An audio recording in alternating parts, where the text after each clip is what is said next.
BMS में admission लेने वाले कई स्टूडेंट्स के मन में एक सवाल जरूर आता है, क्या बीएमएस करने के बाद मॉडर्न मेडिसिन लिख सकते हैं? इस सवाल पर सबसे ज्यादा अधूरी जानकारी दी जाती है। कोई कहता है बीएमएस के बाद हर तरह की एलोपैथिक मेडिसिन लिख सकते हैं और कोई कहता है बीएमएस डॉक्टर मॉडर्न मेडिसिन बिल्कुल नहीं लिख सकता। सही जवाब इतना सीधा नहीं है। बीएमएस की मुख्य क्वालिफिकेशन आयुर्वेद में होती है। डिग्री और जरूरी रजिस्ट्रेशन के बाद आप आयुर्वेद की प्रैक्टिस कर सकते हैं, लेकिन केवल बीएमएस डिग्री होने से पूरे भारत में मॉडर्न मेडिसिन प्रैक्टिस करने का अधिकार अपने आप नहीं मिल जाता। यह आपके स्टेट के law, registration rules, government notification और मिली हुई ट्रेनिंग पर डिपेंड कर सकता है। कुछ स्टेट्स में रजिस्टर्ड आयुर्वेद प्रैक्टिशनर को सीमित स्तर तक मॉडर्न मेडिसिन प्रैक्टिस करने की अनुमति हो सकती है, लेकिन इसका मतलब यह नहीं है कि बीएमएस और एमबीबीएस डॉक्टर का पूरा स्कोप एक जैसा हो गया। हर मेडिसिन, हर इमरजेंसी, हर प्रोसीजर और हर सर्जरी की परमिशन अपने आप नहीं मिलती। एक स्टेट का रूल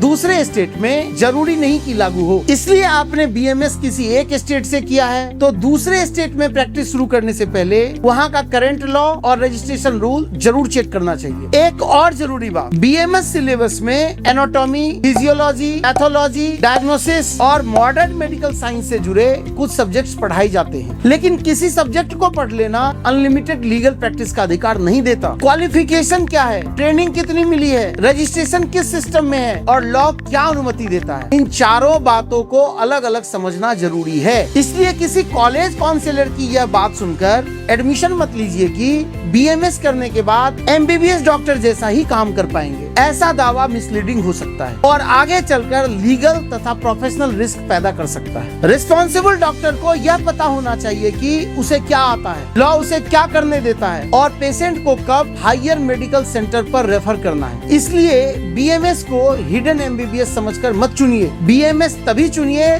जब आप आयुर्वेद को समझकर उसी फील्ड में एक कंप्लीट डॉक्टर बनना चाहते हैं। एडमिशन से पहले कॉलेज की current permission, hospital exposure, internship training और जिस स्टेट में प्रैक्टिस करनी है वहाँ का लीगल स्कोप ऑफिशियल सोर्स से जरूर वेरीफाई कीजिए।